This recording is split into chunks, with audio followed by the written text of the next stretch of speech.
जी हाँ दोस्तों, आज हम लोग बिहार लोक सेवा आयोग और बिहार एसएससी के लिए 50 अति महत्वपूर्ण ऑब्जेक्टिव प्रश्न को देखने वाले हैं और जिसका कि पर्पस है केवल कि आपको रिवीजन कराना। तो ये ट्यूटोरियल का प्रैक्टिस सेट से लिया जा रहा है दोस्तों, तो वीडियो को पूरा देखें और यह आपके एग्ज़ाम के लिए बहुत ही ज़्यादा हेल्पफुल होगा। तो स्वागत है आपका आपके अपने यूट्यूब चैनल एडुवोचल में। और दोस्तों, अगर आप मेरे चैनल पर नए हैं तो प्लीज़ मेरे चैनल को सब्सक्राइब कर दें ताकि कोई भी अपडेट हो गवर्नमेंट जॉब से रिलेटेड तो वो सबसे पहले आप तक पहुंच सके। तो वीडियो शुरू करते हैं दोस्तों। दोस्तों, ये पहला प्रश्न है और यहाँ पे मैं प्रश्न पढ़ूंगा और आप भी अपने मन में प्रश्नों का आंसर जो है वो रखें और ज़्यादा समय मैं नहीं दूंगा और बस अपने आप में एक आंक लें कि मेरा इतना क्वेश्चन सही हो रहा है और ये रिवीजन के पर्पज़ से आपका ये सेट है। तो पहला जो प्रश्न है दोस्तों कि निम्नलिखित में से कौन सा सहायक संधि की विशेषता नहीं है। तो इसमें कौन सा नहीं है? देशी रियासतों को एक ब्रिटिश रेजिमेंट रखना होता है, ये सही है, ये सहायक संधि का है। देशी रियासतों की आंतरिक शासन कंपनी के अधीन होगी और ये नहीं है दोस्तों। और उसके बाद देशी रियासतों को विदेश नीति कंपनी के अधीन होगी, ये होगा। और कंपनी की सेना का खर्च रियासत उठाएगी। तो इसमें देख सकते हैं दोस्तों, ये जो बी वाला नंबर है ये सहायक संधि की विशेषता नहीं है दोस्तों। बढ़ते हैं अगले प्रश्न की तरफ। निम्न में से किस समाचार पत्र पर वर्नाक्यूलर प्रेस एक्ट के तहत कार्यवाही की गई थी? तो आपका जो आंसर हो जाएगा भारत मिहिर जो है वर्नाक्यूलर प्रेस एक्ट के तहत इस पर समाचार पत्र पर कार्यवाही की गई थी। अगले प्रश्न की तरफ बढ़ते हैं कि इंडिपेंडेंस नामक समाचार पत्र किनके द्वारा प्रकाशित या संपादित किया गया था? तो आपका जो आंसर हो जाएगा दोस्तों वो मोतीलाल नेहरू, यानी कि जो कि इंडिपेंडेंस नामक समाचार पत्र वो मोतीलाल नेहरू के द्वारा प्रकाशित की गई थी। मैं आपका ज़्यादा समय नहीं लूँगा दोस्तों, ये जो है रिवीजन पर्पज़ की वीडियो है ताकि आपका बहुत ही कम समय में आपका 50 प्रश्न रिवीजन हो जाए। और बाल हत्या प्रथा किस प्रेसिडेंसी में अधिक थी? तो आपका जो आंसर हो जाएगा वो बंगाल होगा। रेशमी रुमाल षड्यंत्र किससे संबंधित है? तो आपके जो आंसर होंगे मौलवी उबैदुल्ला सिंधी, यानी कि रेशमी रुमाल षड्यंत्र मौलवी उबैदुल्ला सिंधी से संबंधित है। बढ़ते हैं अगले प्रश्न की तरफ कि असहयोग आंदोलन के लिए प्रस्ताव किस कांग्रेस अधिवेशन में पारित किया गया था? तो आपका जो आंसर हो जाएगा दोस्तों नागपुर अधिवेशन में। और दोस्तों ये कमेंट करके ज़रूर हमें बताएं कि नागपुर अधिवेशन जो है वो कौन से साल में हुआ था और उसके अध्यक्ष कौन थे। बढ़ते हैं अगले प्रश्न की तरफ। निम्नलिखित में से कौन पारिस्थितिकी तंत्र के विषय में सही नहीं है? तो इसका जो आपका सही आंसर आपको ढूंढना है कि और सही नहीं कौन सा है। तो यह एक वन तंत्र होता है, ये दोस्तों यही गलत है। और उसके बाद हम लोग ये तो पहचान में आ गया कि यह एक वन तंत्र नहीं होता है। और इसके बारे में और क्या सही है कि इसकी अपनी उत्पादकता होती है, बिल्कुल सही। यह एक प्राकृतिक संसाधन तंत्र होता है, बिल्कुल सही। और यह एक कार्यशील इकाई होता है। तो आंसर हमारा ए हो जाएगा। बढ़ते हैं अगले प्रश्न की तरफ। निम्नलिखित में कौन प्रसिद्ध जैविक हॉट स्पॉट हैं? तो आपका जो आंसर हो जाएगा जो जैविक हॉट स्पॉट है वो हो जाएगा आपका पश्चिमी घाट, यानी कि वेस्टर्न जो घाट है वो आपका प्रसिद्ध जैविक हॉट स्पॉट है। अगला प्रश्न है दोस्तों कि किस चक्र के संचालन में सौर विकिरण की महत्वपूर्ण भूमिका होती है? तो किस चक्र के संचालन में सौर विकिरण की महत्वपूर्ण भूमिका होती है? कार्बन चक्र, जल चक्र, नाइट्रोजन चक्र या हाइड्रोजन चक्र? तो आपका जो आंसर हो जाएगा वो दोस्तों वो जल चक्र में सौर विकिरण की महत्वपूर्ण भूमिका होती है। अगला प्रश्न है दोस्तों कि गौतम बुद्ध ने संघ में भिक्षुणी स्त्री के प्रवेश की अनुमति कहाँ दी? तो आपके आंसर हो जाएंगे दोस्तों वैशाली में गौतम बुद्ध ने भिक्षुणी यानी स्त्री के प्रवेश की अनुमति दी। बढ़ते हैं अगले प्रश्न की तरफ।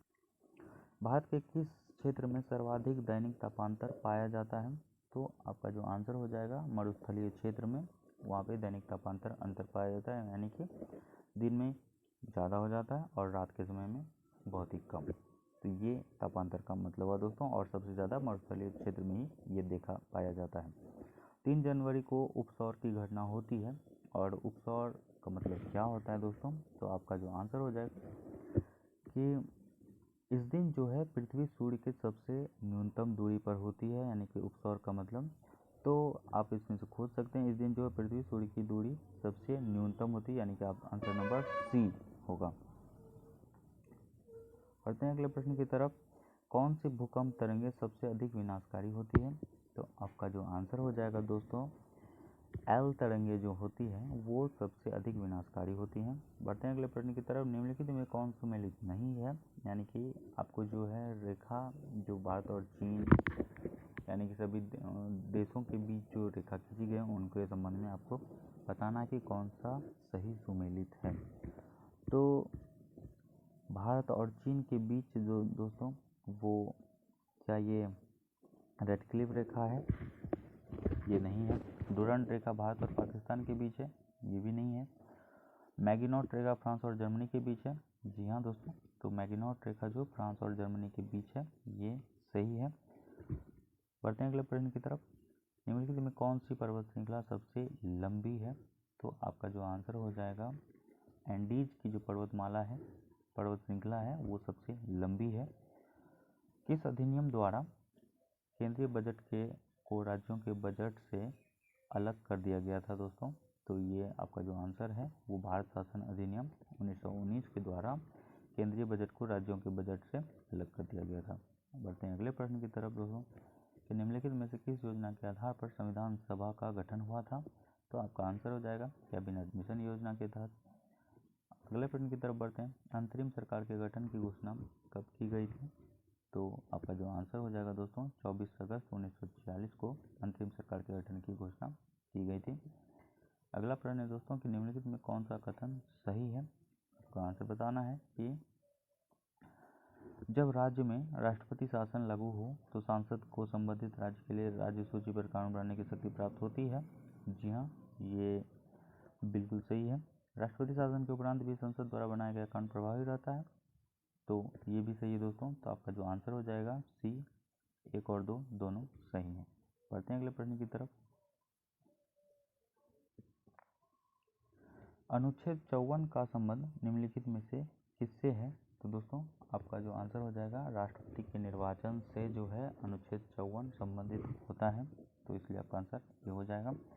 अगला प्रश्न है कि निम्नलिखित कथनों में कौन सा गलत है, हम लोगों को कौन सा इसमें जो गलत है वो चुनना है दोस्तों। तो एक बार मैं पढ़ के सुना देता हूँ कि राज्य लोक सेवा आयोग के सदस्यों व अध्यक्ष की नियुक्ति राज्यपाल द्वारा की जाती है, तो ये सही है दोस्तों। राज्य लोक सेवा आयोग के अध्यक्ष या सदस्य को पुनः नियुक्त नहीं किया जा सकता, तो ये भी सही है।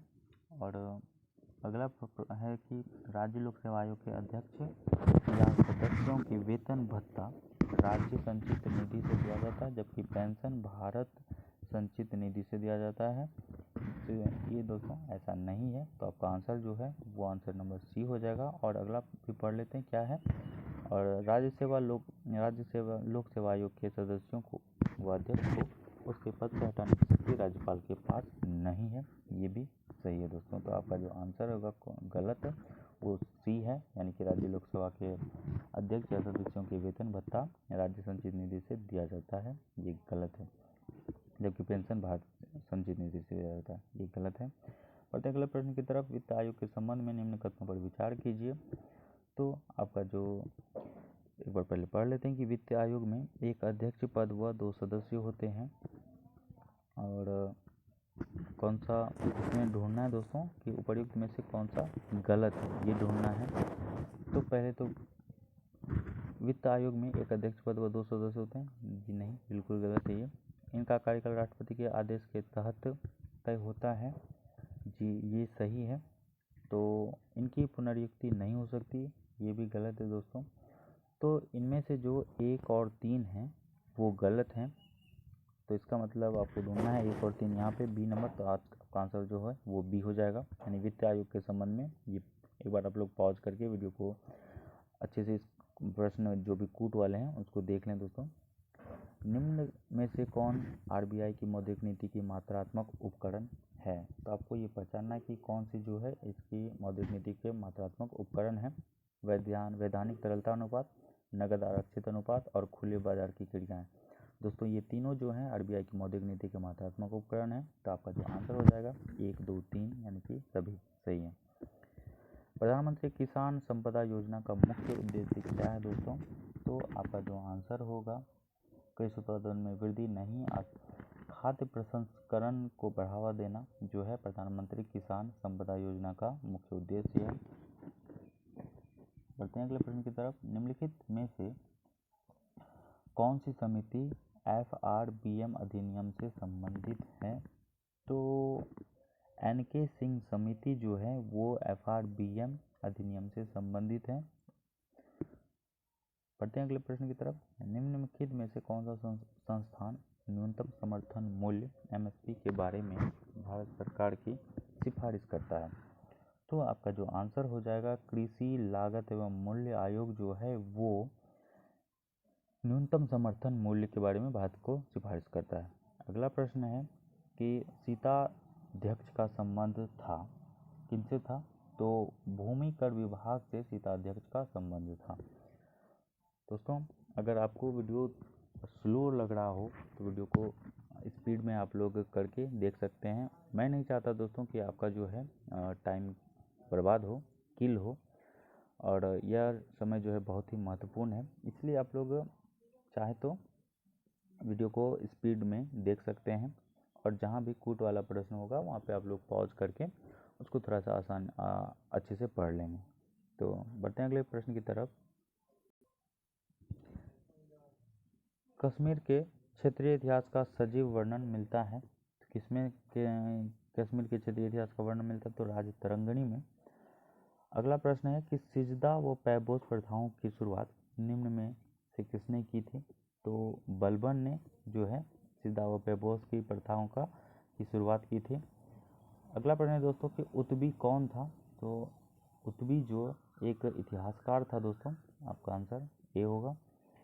शेरशाह के बारे में कौन सा कथन असत्य है यानी कि कौन सा गलत है वो आपको पहचानना है।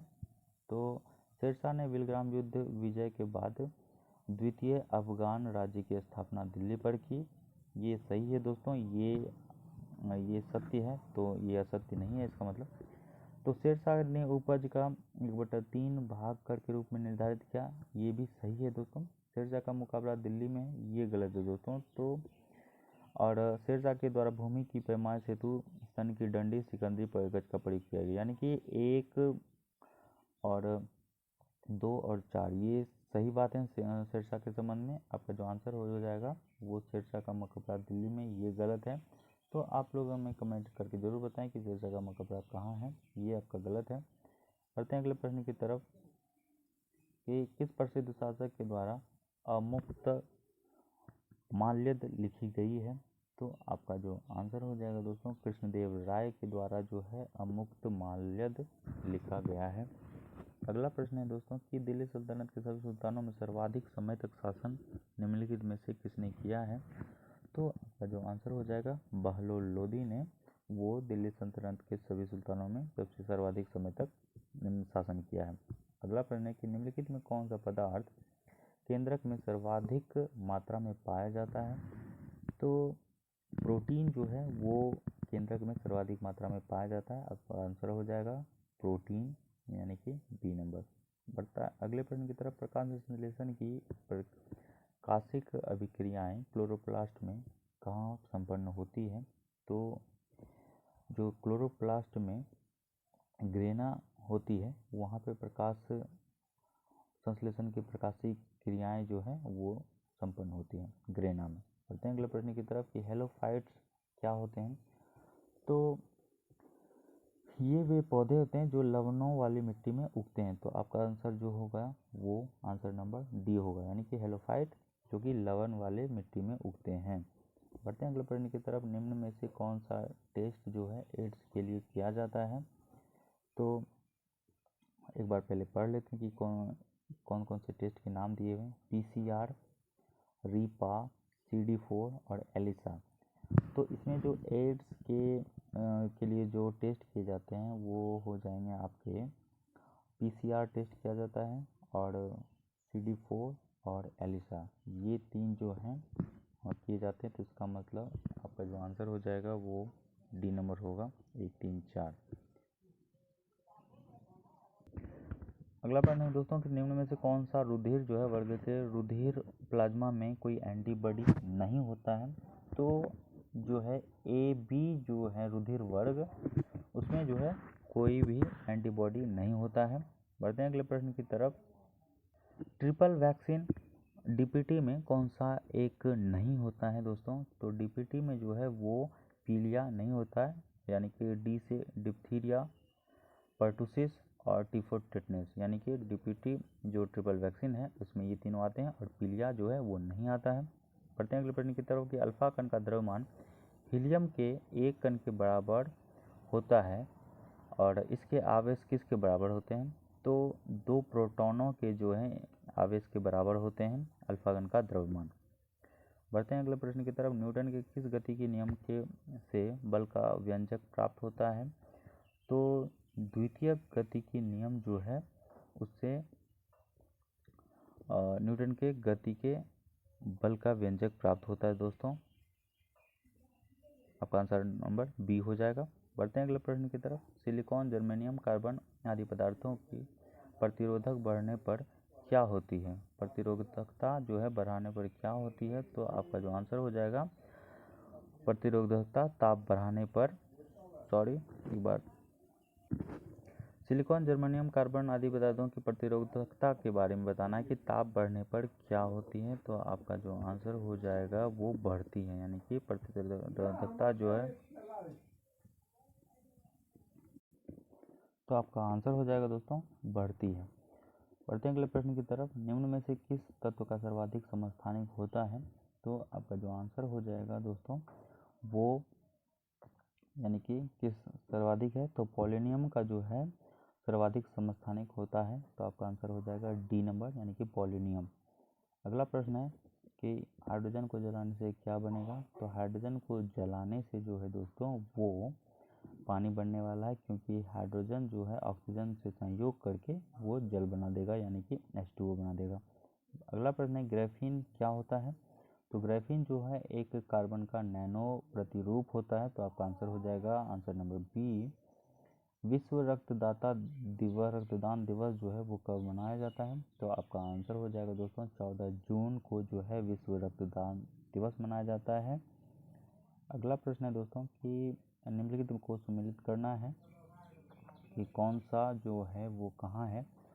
तो सबसे पहले तो अगर प्लाज्मा अनुसंधान संस्थान की बात करें तो दोस्तों वो जो है गांधीनगर में है। आपका आंसर हो जाएगा ए इसका।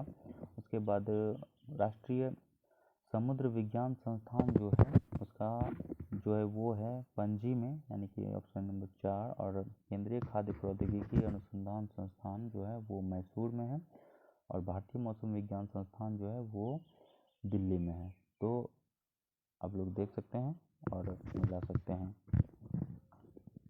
अगला प्रश्न है दोस्तों कि पंचरात्र का संबंध किस धर्म से है। तो आपका जो आंसर हो जाएगा वैष्णव धर्म से पंचरात्र का संबंध है। तो ये दोस्तों 48 टोटल क्वेश्चन जो है वो हम लोगों ने अभी कवर अब किया है। तो अगर आपको वीडियो स्लो लगा हो तो वीडियो को आप लोग स्पीड में देख सकते हैं और जहाँ भी खुद वाले प्रश्न है उसको थोड़ा सा पॉज करके अच्छे से समझ लें। तो अगर वीडियो आपको अच्छा लगा हो तो वीडियो को ज़रूर लाइक करें और मेरे चैनल को ज़रूर सब्सक्राइब करें। मिलते हैं दोस्तों अगले वीडियो में, तब तक के लिए धन्यवाद।